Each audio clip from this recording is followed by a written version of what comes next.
morning, Your Holiness. So wonderful to see you, Your Holiness.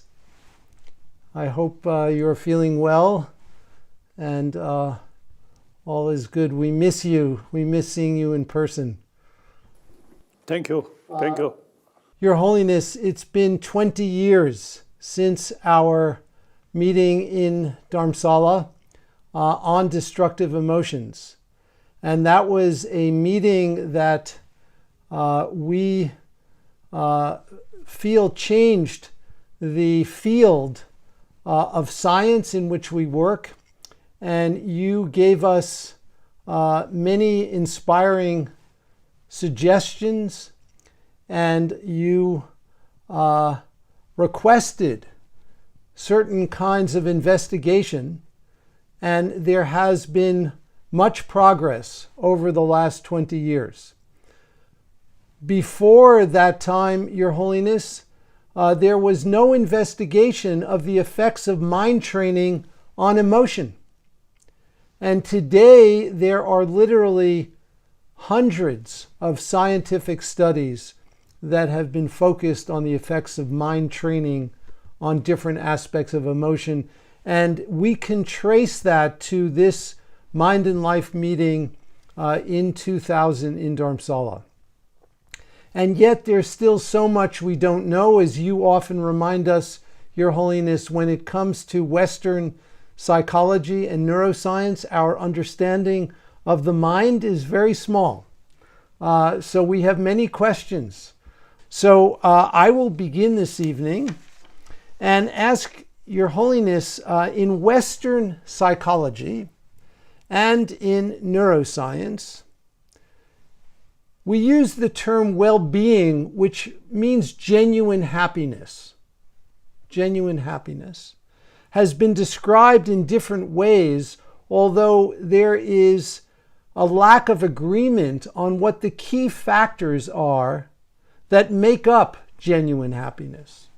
And so the question that we have is, Your Holiness, what are the key elements of genuine happiness? Happiness, very much so related with our emotion, part of emotion. So the emotion, there are many causes. Although environment, external things also affect, but mainly our own mental state. Mental state, calm, peace, the surrounding difficult sort of situation doesn't matter, not much disturb. So mind is very, very important.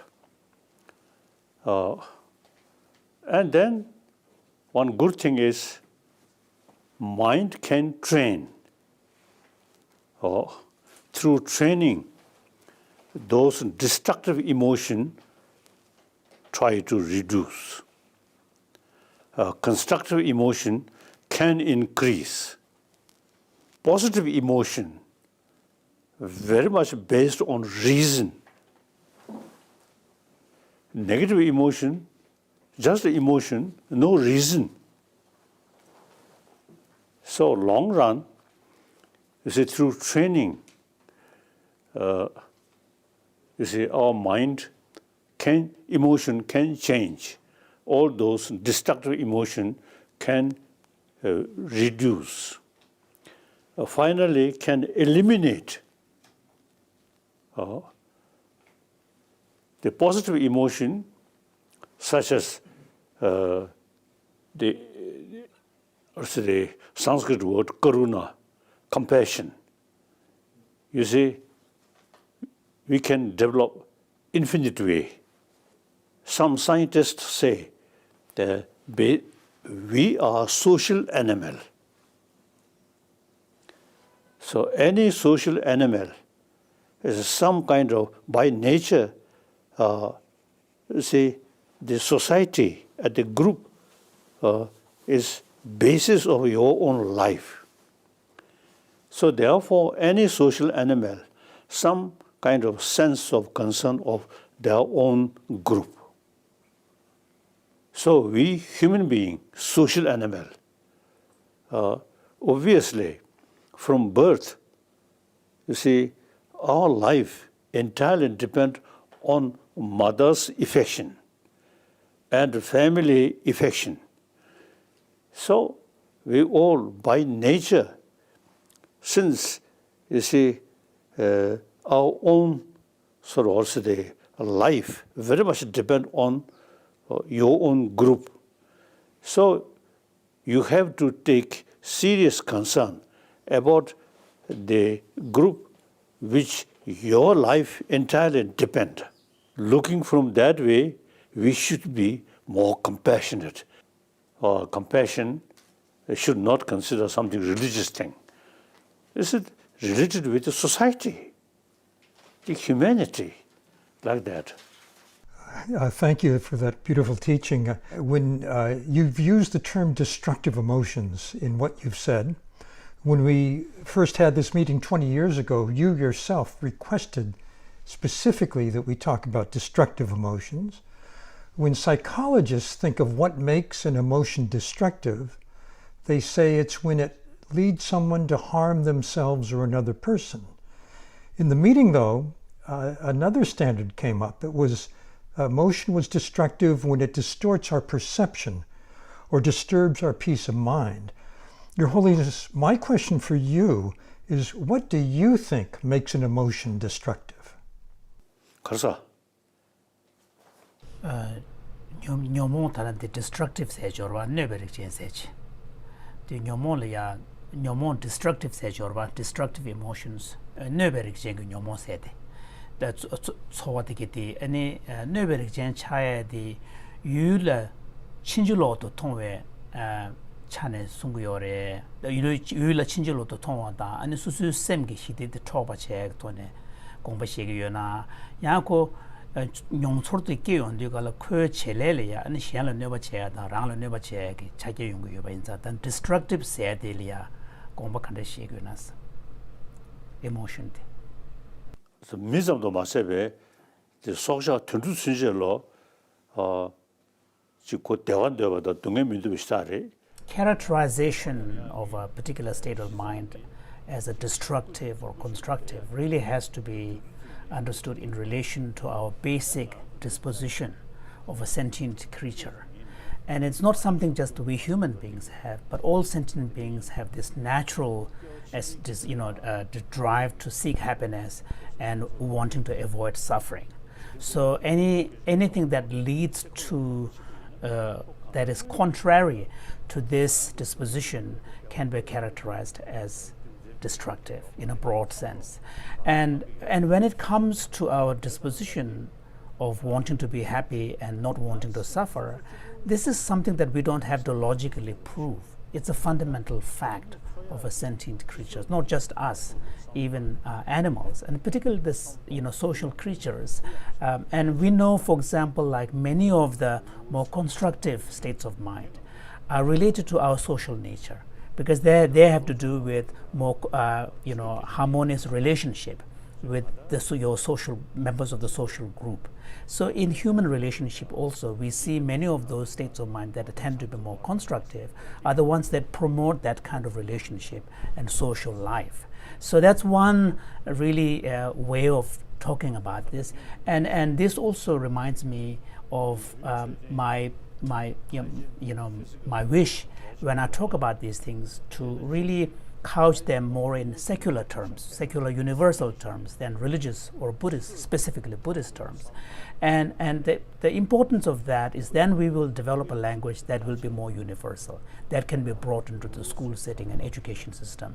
And I really feel that this emphasis on appreciating the social nature of human beings and what are the specific constructive states of mind and qualities that can be important for living a good social happy life really should be introduced from a very small age.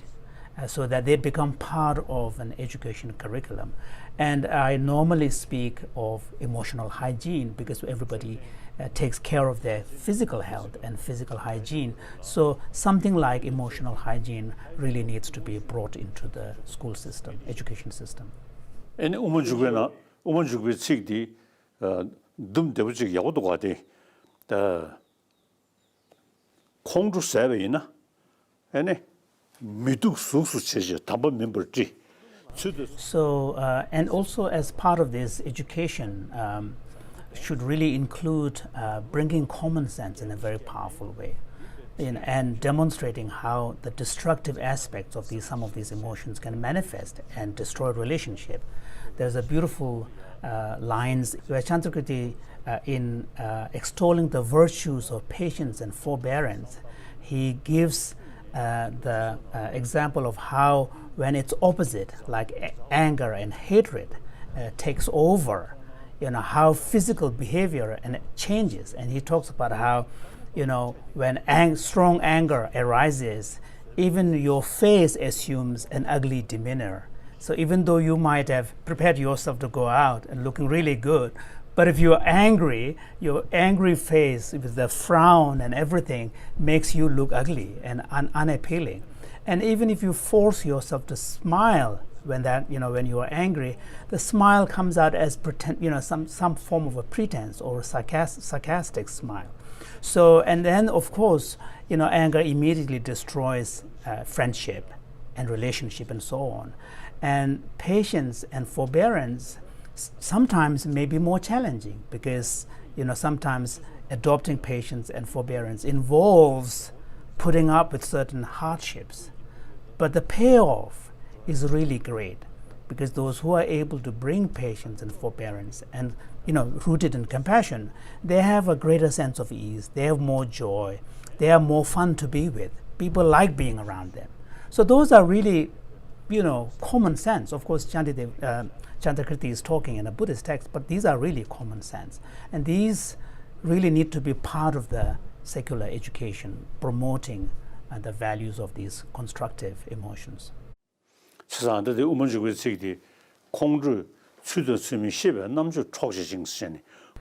another important fact that Chandrakriti brings out is how when anger arises, it really robs us of our ability to be discerning. So because it really takes away that, the sort of the cognitive ability to discern what is the right action to take in a given situation. And so what this suggests is among the various emotions, anger is the one that has the most destabilizing and disturbing effect. Attachment from the Buddhist point of view is seen as belonging to a more destructive quality of emotion. But if you compare attachment to anger, attachment does not disturb us that much as anger does. Anger really shakes us from our equilibrium. So I think this fact of how anger robs us of our ability to be discerning is again an important attribute that needs to be we need to reflect upon. Yeah, these are extremely interesting and important issues for us to consider. And this notion that anger robs us of discernment is, I think, very important to bring to modern scientific investigation. And so this is extremely helpful, Your Holiness. I'd like to ask a question now that's a little different. There are programs that train people to act in a compassionate way. For example, training people to volunteer to tutor children in schools. There are programs like this in many different parts of the world. But these programs do not help to train the mind of these volunteers. There are other approaches that train the mind, but do not teach people to apply this training in the world. So my question is there a balance a proper balance, a best balance between these approaches? 다 저런 거는 류가 이숨신 시기요리. 다 In the Tibetan and Buddhist language, we speak of the three doors of our action: the body, speech, and mind. And these are the three avenues through which we interact and engage with the world. But out of these three, the most important one is really the mind, because if we are able to transform the mind, if we are able to bring really a conviction in the value of compassion, empathy, concern for others, at the level of changing the mindset, of the child, then action of helping behavior, restraining from harmful words and harsh words, and trying to harm others, these restraints will come naturally.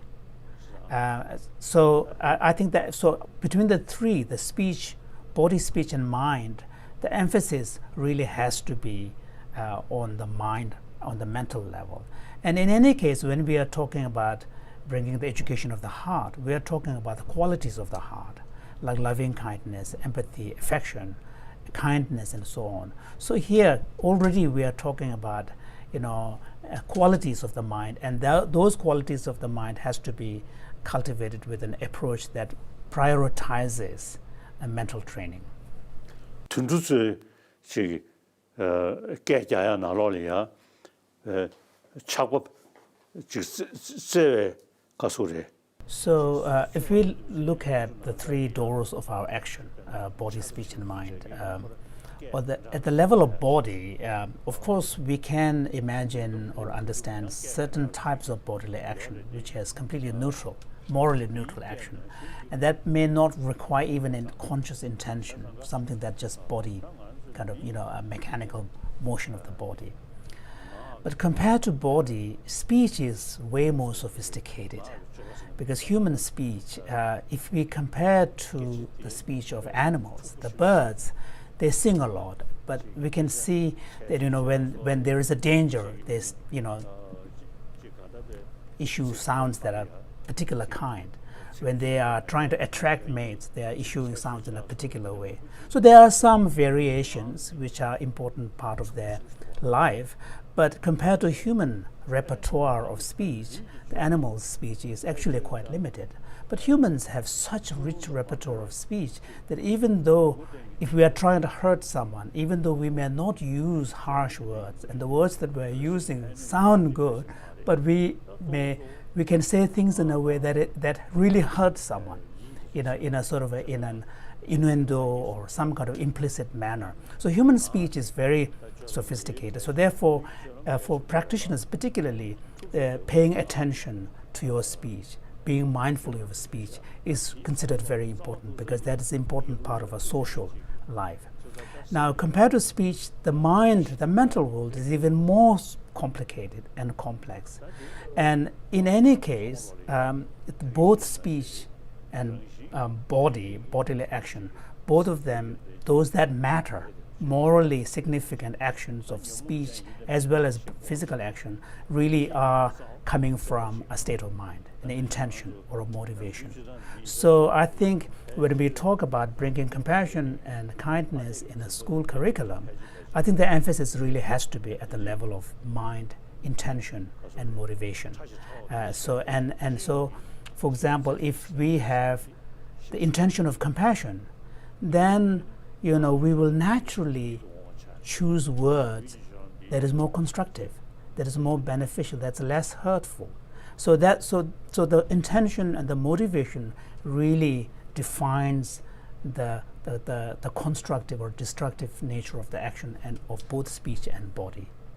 Yeah, this is really enormously informative, Your Holiness, and we, I think, need to pay more attention to combining mind training with action in the programs that have been developed in education in the West.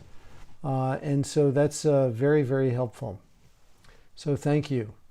Dan? Yes, I'd add that, Your Holiness, in talking about an education of the heart, you've often made a what I think is an incisive critique, which is that modern education, secular education, focuses on the material world, but does very little with our inner mind, our inner life. And for example, compassion is missing from the curriculum. And if you think about emotional hygiene, which is a term that you've used, how that could apply, I have a question for you about anger. You included anger as a destructive emotion, but anger comes, I'm thinking of Gandhi or Martin Luther King. They're angry at social injustice, but they use their anger. Can you tell us about how we can have what you might call a constructive anger? And the social injustice, 디 경상시야리야 지심부터는 경상시도로 공주께서만 배체 간다지 그게 So this example of anger in the context of confronting injustice, societal injustice, but I would argue that actually one could confront these injustices quite effectively without anger, without resorting to anger, by using compassion. And also because many of the acts of injustice are really coming from a place of either ignorance or falling victim to destructive emotions or very discriminatory biased attitudes on the part of the perpetrators, whose understanding of fellow human beings are lacking or wanting. So there's ample ground to really feel compassion for them. And also, in some ways, one could say that to save them from, further consequences of creating destruction. So, for example, in the case of Tibetans, we are fully cognizant of the injustices that is taking place back home in Tibet. Yet at the same time, we are trying to carry a struggle where we strive to ensure that we never lose sight of the humanity of the other side, always remembering the humanity of the other side. And whatever criticism or whatever resistance we offer, it is being offered from a place of wanting to be helpful to both sides. So clearly, yes, anger can be a powerful motivating factor, but one can also bring compassion as a powerful lens and motivating factor in dealing with injustice. Thank you. Your Holiness, models in psychology of genuine happiness often leave out morality, ethics. So my question is, what is the relationship between ethics and genuine happiness? ethics 가다 셴리야 팬다야 셴은 너버 도매야 되다 ethics 간 리그로다. So when we are talking about ethics, actually we are talking about our relationship with others. And ethics, in a nutshell or in a very basic level, is an action that involves refraining from harming others and, if possible, being helpful to others. So then, in a sense, is the central question of ethics. So if we take our understanding of ethics to be that way, then we can see the connection with happiness, because as social creatures, if we engage in actions that are harmful to others, not only does it bring harm to other fellow human beings, but also it undermines the basis for one's own well-being, one's own happiness. Whereas if we are bringing a sense of understanding, empathy and compassion for others, consideration of others' needs and well-being in our interaction and relationship with others, not only does it help others, but it also helps ourselves. So one could argue that you can use a self-referential argument, self-referential case to promote ethics from the perspective of personal well-being or personal happiness. So in this way, we can see a close connection between ethics and living an ethical life and living a happy a genuinely happy life. 패시도 스텝이나 그래서 destructive emotion 도 망쳐야지. So, and also one distinction, important distinction that we can appreciate between positive versus destructive emotions is that in the case of destructive emotions, generally they tend to be much more impulsive, instinctual, reactive. Something triggers, we react. And they are not really grounded in any considerate response, engagement with whatever the situation is. Whereas if you look at more positive and constructive emotions like compassion, empathy, and love, and so on, then although they may arise naturally, but in fact, we can see that they can be grounded in reason, understanding of reality, and then they can be strengthened. So they tend to go more in tune with reality, whereas destructive emotions tend to be more reactive, instinctual, and not much basis of consideration. Thank you, Your Holiness. Your Holiness, this brings to mind the work that Paul Ekman did on the Atlas of Emotions. I know you encouraged, actually I think you even supported his work on mapping the full range of human emotion, the anger family, the sadness family, the joy family, and so on.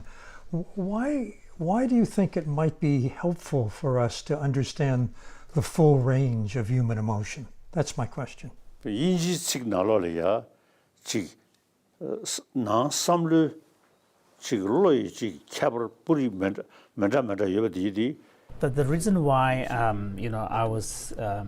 felt it was important is that partly given that the mind science is quite a new field in contemporary science, perhaps there is still a lot of scope and room for development of and refinement of the constructs and the concepts.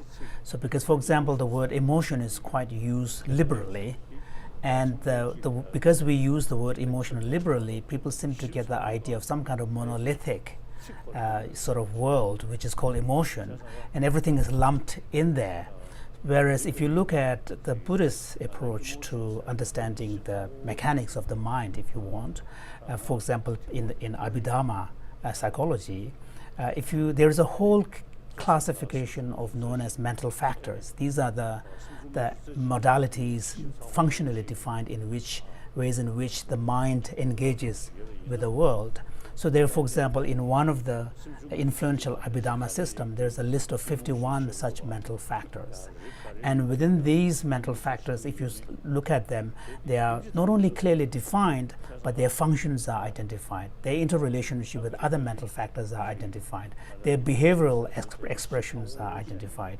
So there is a much more systematic approach, whereas if you compare that to the Western mind science, there doesn't seem to be a comparable systematic approach. So my hope was that when creating emotional atlas or emotion map, then we will be able to get using the contemporary psychology scientific language to fine-tune and come up with more differentiated way of understanding the human mind. And one of the interests that I have is for someone or a group of people to look at the Abhidharma list, 51 factors, and try to really do a research and tease out to see, by using Western terminology and classification like emotion, to see how many of those 51 can be put in the emotion camp and how many of them will not belong to that category. So those are work that could be interesting, that needs to be done. Thank you. Your Holiness, we're sensitive to the time, and if we can, we'd like to ask two more questions. One is, one of the ways that scientists study emotion today is to take advantage of the fact that we all have these phones that we carry around. And scientists have texted people and asked them many times a day for many days, how are you feeling right now, right at this moment? And they report the emotions that they're feeling. And so the question that we have for you, Your Holiness, is what are the emotions that predominate, that are more frequent in a person who exhibits genuine happiness? And a related question is, Your Holiness, if you might, can you talk about what emotions you experience yourself on a daily basis, mostly? What are the most common emotions? 간다 저와디 맞아 마이 냐리야 예베 그도네 아메 삼로데 도시 시디주베이나. So the one basic fact is really, once again, it has to do with our social nature. When we are talking about dominance of emotions in our life, we know from some scientific studies that the state of mother's mind has an impact on the unborn child. So the impact of others' affection or emotion or state of mind on becomes crucial right from a very early stage. And we know, for example, when the child is born, the first few months or years, nurturing relationship really lays the foundation for the emotional life of the child. So there, and from there, it really establishes the basis for the role of compassion, the role of love in our life. And so not only at the beginning of our birth, but also in middle life, as well as towards the end of our life, the role of compassion and love and affection remains very powerful. And we know that, for example, when we are the recipient of someone's affection, they are loving people around us, we feel more at ease, we feel more assured, we feel rested, secure. So, and then we know that even from, for example, if a loving person a loved one is dying, and the loved one is surrounded by truly loved ones who genuinely love this person, the dying person is able to let go and pass this life more easily, but at ease. On the other hand, if this is a person who hasn't been that nice towards others, and then at the time of death, maybe there are family members who are fighting about the inheritance and sort of with each other, and imagine the impact this will have on the mind of this dying person. So even when we are dying, others' affection, others' love matters to us. So that is really the foundation of our emotional life as a social creature. So therefore, making that emphasis and creating that kind of experience of affection, receiving affection, giving affection in our life is really the way to build a good, rich emotional, constructive emotional life. So this is when, on this point, there is no difference at all between religion and no religion, different religions. It's really, we are talking about the fundamental human condition, the facts of human reality, facts of human existence. Pero lobsung chebe koduliya gigeng zinjenale gigengi. So even in a classroom, when a formal subject is being taught, if the teacher shows kindness and a genuine sense of concern for the child's education, and the children feel secure in that classroom, the lesson they learn goes deeper. They actually pay attention. Whereas if the teacher may be knowledge-wise very competent, but if the teacher is not bringing human affection in the classroom and do not make that connection with the students, and then instead it creates a kind of a fearful atmosphere in the classroom, then this fearful state of mind prevents children from actually learning. So this is something that we can see from our own personal experience.